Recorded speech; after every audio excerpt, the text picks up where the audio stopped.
अगर आवाज ऊंची हो तो कुछ लोग सुनते हैं, लेकिन अगर बात ऊंची हो तो बहुत सारे लोग सुनते हैं। नमस्कार दोस्तों, स्वागत है आपका नर्सरिंग द माइंड्स में। एक छोटी सी कहानी आपके लिए। बहुत पुराने समय की बात है कि एक गांव में एक लड़का रहता था। वो बहुत गरीब था और उसके माता पिता नहीं थे। वो एक साहूकार के जहाँ काम किया करता था। पूरा दिन मेहनत करता और रात को मेहनत करने के बाद वो अपने घर आता, खुद ही खाना बनाता और फिर खाता। लेकिन कुछ टाइम के बाद उसने ध्यान दिया कि जब वो खाना बनाकर बिस्तर लगाने जाता है और दोबारा जब वो वापस आता है खाना खाने के लिए, तो जितनी रोटियां वो बनाकर रखता है वो कम हो जाती हैं, कुछ रोटियां गायब होती हैं उसमें से। कुछ टाइम तक तो ऐसे ही चलता रहा, क्योंकि वो थका होता था। उसने कहा छोड़ो, जो भी है, खाना खाता था और सो जाता था। लेकिन जब वो तंग आ गया तो उसने सोचा कि नहीं, आज तो मैं पता लगा कर ही रहूंगा कि मेरी रोटियां कौन लेकर जाता है। उसने रोटियां बनाकर रखी और खुद जाकर दीवार के पीछे छुप गया। उसने देखा कि एक चूहा है, मोटा चूहा, जो उसकी रोटी को लेकर जा रहा है। वो चूहे के पास आया और बोला, क्यों मुझ गरीब को परेशान कर रहे हो? मैं तो पहले ही बहुत ज्यादा लाचार हूँ, गरीब हूँ, मुश्किल से 2 रोटी खा पाता हूँ और तुम वो भी लेकर चले जाते हो। मेरी हालत तो पहले ही खराब है। चूहा कहता कि मैं तो अपने नसीब का खा रहा हूँ, ईश्वर ने मेरे नसीब में जो लिखा है मैं खा रहा हूँ। लेकिन लड़का कहता है ये तो मेरी मेहनत का है, मैं रोज काम करता हूँ, मेहनत करता हूँ, कमा के लाता हूँ, फिर खाना बनाता हूँ। ये मेरे नसीब का हुआ, तुम्हारे नसीब का कैसे हुआ जरा बताओ तो। जबकि तुमने ना तो कोई मेहनत की ना कोई काम किया, आते हो रोटी उठाते हो और खा लेते हो। चूहा कहता कि यही ईश्वर की नीति है, चूहा अक्सर दूसरों का ही खाता है, ये मेरे नसीब का हुआ। ये सुनकर लड़का बहुत ही ज्यादा दुखी हुआ। लड़के को परेशान देखकर चूहा कहने लगा कि रोटी तो सिर्फ इतने परेशान होने का कारण नहीं हो सकती, तुम्हारी लाइफ में जरूर इससे ज्यादा भी कुछ दुख है। तो लड़का धीरे से कहने लगा कि मेरे माता पिता नहीं है, मैं अनाथ हूँ, बचपन से ही मैंने अपना पेट पालने के लिए मजदूरी की है, पर अब मुझसे ये सब कुछ नहीं होता। ये मशीन जैसी जिंदगी, सुबह काम करो, खाना बनाओ, सो जाओ, सुबह उठो, फिर काम पे जाओ, ये जिंदगी जीते जीते मैं परेशान हो गया हूँ, अब और सहा नहीं जाता। मुझे कुछ समझ में नहीं आता कि मैं क्या करूं, मुझे कोई रास्ता दिखाई नहीं दे रहा। चूहा कहने लगा फिर तो तुम्हें जाकर गौतम बुद्ध से मिलना चाहिए, वो बहुत बड़े ज्ञानी हैं, तुम्हारी हर प्रॉब्लम का सलूशन तुम्हें दे देंगे। उनके पास हर समस्या का समाधान है। अगर तुम उनसे मिलना चाहते हो तो इस गांव से पैदल चल के जाने पे 4 दिन लगते हैं, तो तुम जाओगे तो 4 दिन बाद उनसे मिल पाओगे। लड़का बहुत खुश हो गया, उसके अंदर जीवन की उम्मीद दिखाई देने लगी। उसने अपने सेठ जी से 5-6 दिन की छुट्टी ले ली और दूसरे दिन ही पैदल चलना शुरू कर दिया। चलते चलते रात हो गई और जब वो थक गया तो रास्ते में उसको एक मंदिर दिखाई दिया। उसने सोचा थोड़ी देर मंदिर में आराम कर लेता हूँ, फिर आगे चलता हूँ। जब वो मंदिर के अंदर पहुंचा तो वहां एक औरत बैठी थी जो बहुत ज्यादा रो रो कर प्रार्थना कर रही थी। उस लड़के से उसका दुख देखा नहीं गया। उसने जाकर पूछा कि माता जी, आपको क्या दुख है, आप इतना क्यों रो रहे हो, इस प्रकार क्यों रो के प्रार्थना कर रहे हो? तो उस माँ ने बताया कि मेरी इकलौती लड़की है जो मुझे बहुत ही ज्यादा प्यारी है, लेकिन वो बोल नहीं सकती है। ये उसके जीवन की सबसे बड़ी कमी है कि वो बोल नहीं पाती, इसी कारण से उसकी शादी नहीं हो पा रही है, क्योंकि वो बोल नहीं सकती है। तो लड़का ये सुनकर कहने लगा कि माता जी, आपके जीवन का दुख तो बहुत ही बड़ा है। मैं एक बहुत बड़े ज्ञानी गौतम बुद्ध के पास जा रहा हूँ, अपनी समस्या का हल पूछने जा रहा हूँ। तो मैं ऐसे करूंगा कि वहां जाकर उनसे आपके बारे में भी बात करूंगा और मैं पूछूंगा कि आपकी बेटी की आवाज वापस कैसे आएगी। इसके बाद लड़का अपने सफर पर आगे चलने लगा। काफी आगे जाने के बाद उसे एक बहुत बड़ा पहाड़ नजर आया, जिसको पार करने में बहुत टाइम लगने वाला था। और उसे लगा कि इसको पार करते करते तो मेरी बस हो जाएगी, बहुत थक जाऊंगा, क्या करूं मैं। अभी वो सोच ही रहा था कि उसको वहां पे एक जादूगर दिखाई दिया। जादूगर लड़के को कहने लगा कि मुझे पता है कि तुम बहुत बड़े ज्ञानी गौतम बुद्ध से मिलने जा रहे हो, और ये जो पहाड़ है ना, जो तुम्हें पार करना बहुत मुश्किल लग रहा है, मैं तुम्हें चुटकियों में से पार करवा सकता हूँ। लेकिन पार करवाने के बदले मेरी एक शर्त है, जब तुम गौतम बुद्ध के पास पहुंचोगे तो उनसे मेरे एक सवाल का जवाब लेकर आना। उनसे पूछना कि मैं स्वर्ग कब जा पाऊंगा। लड़के ने कहा ठीक है, मैं गौतम बुद्ध से आपका सवाल भी पूछ लूंगा। जादूगर ने चुटकी बजाते ही उसे पहाड़ के दूसरी ओर छोड़ दिया। पहाड़ के उस पार जाने के बाद लड़का फिर आगे पैदल चलने लगा। आगे जाकर उसने देखा है कि एक बहुत ही ज्यादा बड़ी नदी है, जिसको पार करना लगभग इम्पॉसिबल है, संभव नहीं है। वो बेचारा निराश होकर नदी के किनारे बैठ गया, बहुत उदास होकर वहां पे बैठा हुआ कुछ सोच रहा था कि कैसे नदी पार करूं। तो अचानक उसने देखा कि एक बहुत बड़ा कछुआ, जो नॉर्मल नहीं लग रहा था किसी भी तरह से, वो उसके पास आकर बोला कि मुझे पता है कि तुम गौतम बुद्ध के पास जा रहे हो, लेकिन अगर तुम मेरे सवाल का जवाब गौतम बुद्ध से लेकर आओगे और मुझे वादा करोगे कि तुम वापस मेरे पास आओगे मेरे सवाल का जवाब देने, तो मैं तुम्हें नदी पार करवा दूंगा, मेरी पीठ पर बैठ जाना। लड़के ने कहा ठीक है, मैं तुम्हारे सवाल का जवाब ले आऊंगा उनसे, लेकिन मुझे ये तो बताओ कि तुम्हारा सवाल है क्या। कछुए ने कहा कि मेरा सवाल ये है कि तुम गौतम बुद्ध से पूछना कि मैं ड्रैगन कब बनूंगा। लड़के को थोड़ा अजीब लगा, पर उसने कहा कि ठीक है, मैं पूछ लूंगा कि तुम ड्रैगन कब बनोगे। कछुए ने लड़के को अपनी पीठ पर बिठाया और नदी पार करवा दी। एक लंबा सफर तय करने के बाद लड़का गौतम बुद्ध जी के पास फाइनली पहुंच ही गया। जब वो वहां पहुंचा तो उसने देखा कि वहां तो बहुत भीड़ लगी हुई थी।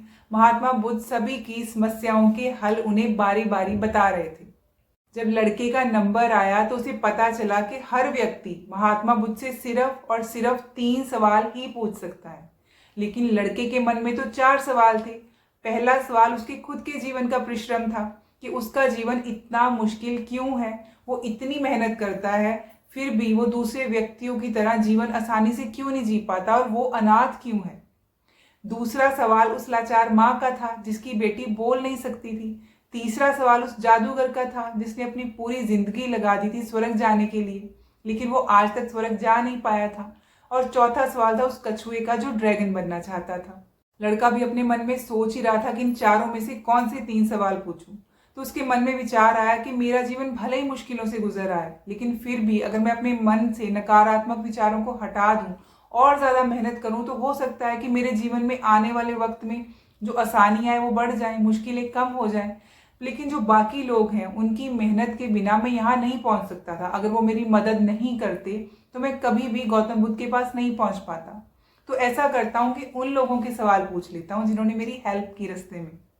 लड़के ने गौतम बुद्ध से पूछा कि उस लाचार माँ की गूंगी बेटी कब बोलना शुरू करेगी, और वह जादूगर स्वर्ग कब पहुंचेगा, और वो कछुआ ड्रैगन कब बनेगा।